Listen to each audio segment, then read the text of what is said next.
Di Indonesia, gelar Habib bukan sekadar panggilan.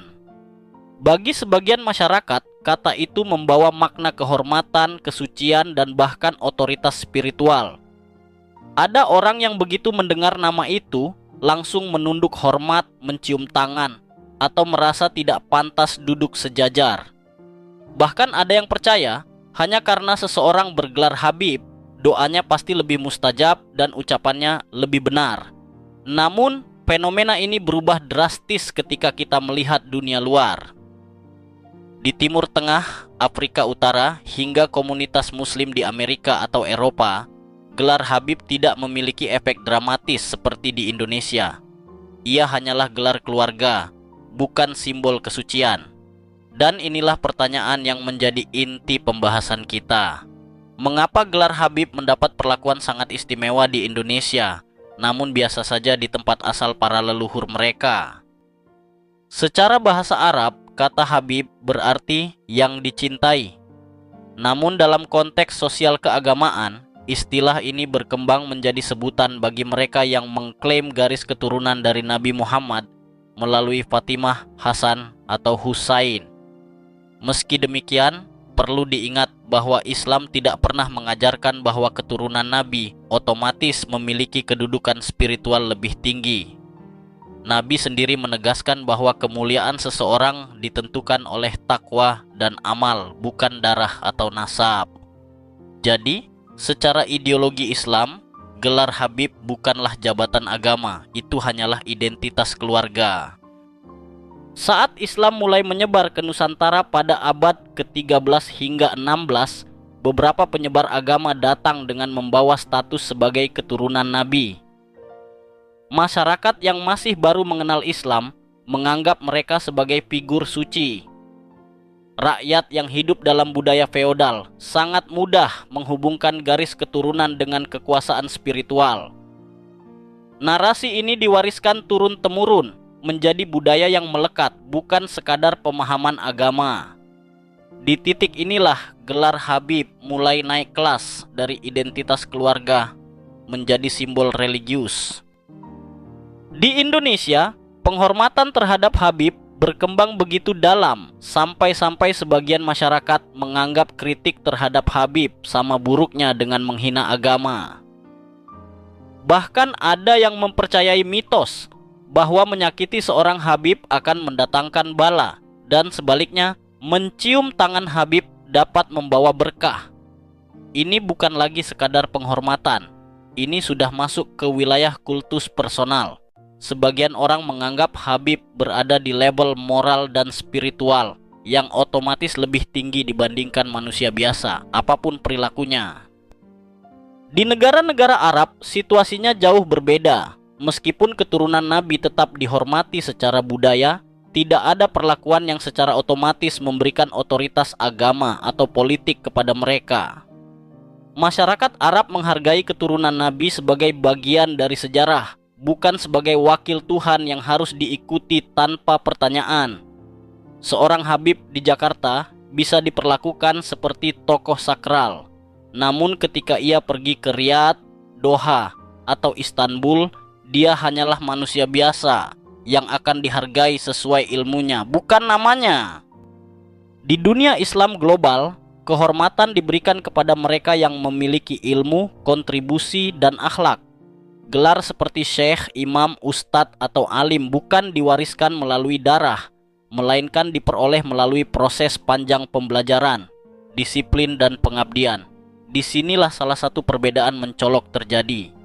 Di Indonesia, gelar Habib sering dianggap berada di atas ulama, terlepas dari kapasitas keilmuan.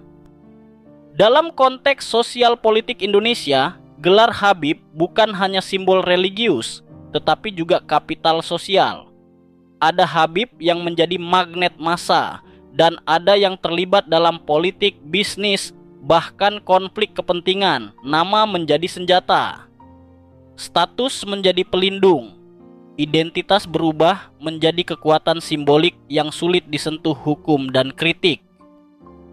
Namun perlu ditegaskan, tidak semua Habib mencari kekuasaan atau menikmati kultus yang berlebihan. Banyak di antaranya yang rendah hati, belajar agama dengan serius, dan melakukan dakwah dengan penuh kelembutan. Masalahnya bukan pada individunya, tetapi pada cara masyarakat membangun imajinasi berlebihan terhadap figur ini. Ketika sistem penghormatan tidak lagi rasional, maka penyalahgunaan kekuasaan menjadi sangat mungkin. Saat ini, generasi muda mulai mempertanyakan tradisi penghormatan otomatis seperti ini. Mereka bertanya sesuatu yang dulu dianggap tabu. Jika Islam mengajarkan kesetaraan, mengapa ada manusia yang dianggap lebih suci hanya karena garis keturunan? Fenomena ini membuat sebagian orang tidak nyaman. Namun di sisi lain, ini menjadi tanda bahwa masyarakat bergerak menuju cara berpikir yang lebih kritis. Islam tidak pernah menutup pintu penghormatan. Kita boleh menghormati keturunan Nabi. Kita boleh mengakui jasa mereka dalam penyebaran agama. Namun Islam juga mengingatkan, tidak ada manusia yang memiliki jalan pintas menuju kemuliaan. Semua harus melalui amal, akhlak, dan pelayanan kepada sesama. Keturunan bukan tiket istimewa. Maka pertanyaan paling penting dalam diskusi ini adalah, apakah penghormatan kita kepada gelar Habib hari ini masih sehat? Atau sudah menjadi tradisi yang tidak lagi sesuai dengan prinsip ajaran Islam yang adil dan egaliter? Apakah kita menghormati karena takwa dan ilmu, atau karena mitos dan rasa takut?